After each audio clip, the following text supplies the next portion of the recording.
Hearing will include evidence about Trump electors in battleground states who submitted fake electoral college ballots, even though Trump lost these states that we're talking about.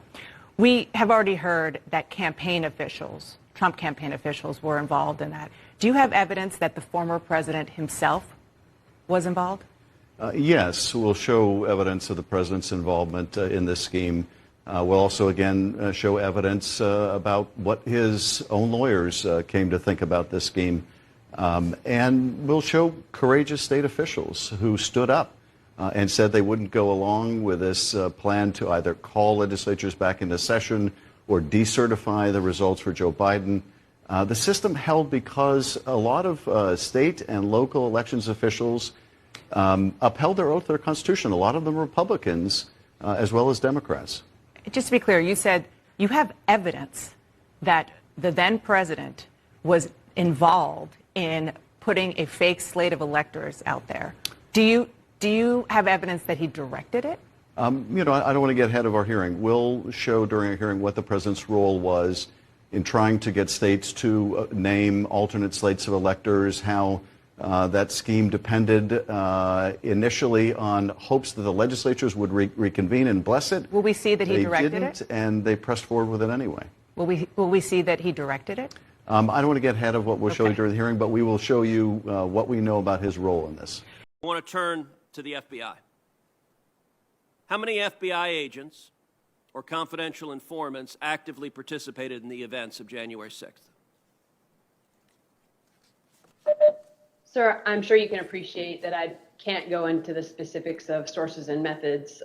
Did any FBI agents or confidential informants actively participate in the events of January 6th? Yes or no? Sir, I can't answer that. Did any FBI agents or confidential informants commit crimes of violence on January 6th? I can't answer that, sir. Did any FBI agents or FBI informants actively encourage and incite crimes of violence on January 6th? Sir, I can't answer that.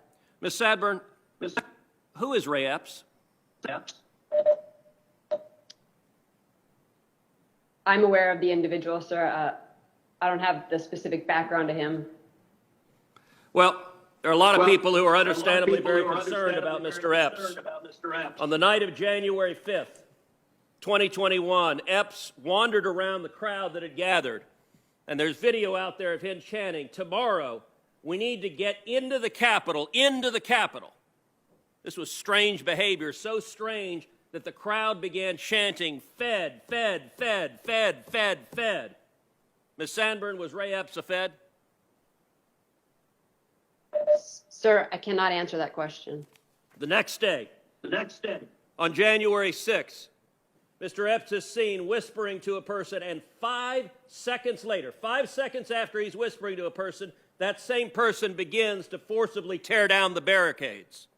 Did Mr. Epps urge them to tear down the barricades?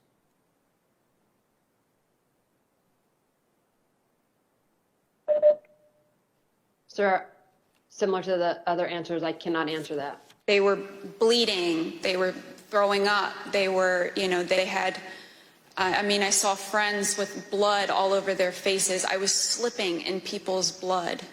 I was catching people as they fell.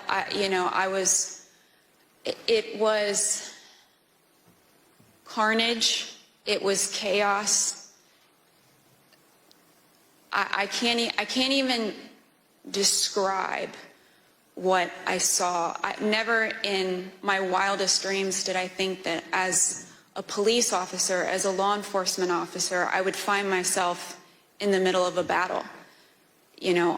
I'm trained to detain, a couple of subjects and handle a crowd, but I'm not combat trained. I yield back. Thank you very much. Ms. Edwards, can you give us one memory of that awful day that stands out most vividly in your mind? I can.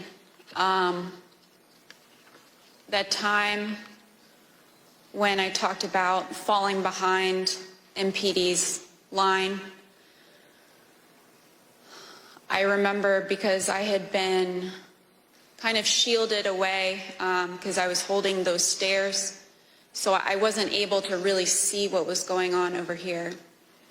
When I fell behind that line and I saw, I can just remember my breath catching in my throat because what I saw was just a war scene.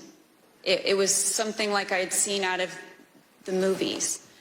I couldn't believe my eyes. There were officers on the ground, you know, they were bleeding, they were throwing up, they were, you know, they had, I mean, I saw friends with blood all over their faces. I was slipping in people's blood. You know, I was catching people as they fell. You know, it was carnage. It was chaos. I can't even describe what I saw. Never in my wildest dreams did I think that as a police officer, as a law enforcement officer, I would find myself in the middle of a battle. You know, I'm trained to detain, you know, a couple of subjects and handle a crowd, but I'm not combat trained. And that day, it was just hours of hand-to-hand combat, hours of dealing with things that were way beyond any law enforcement officer has ever trained for. And I just remember that moment of stepping behind the line and just seeing the absolute war zone that the West Front had become.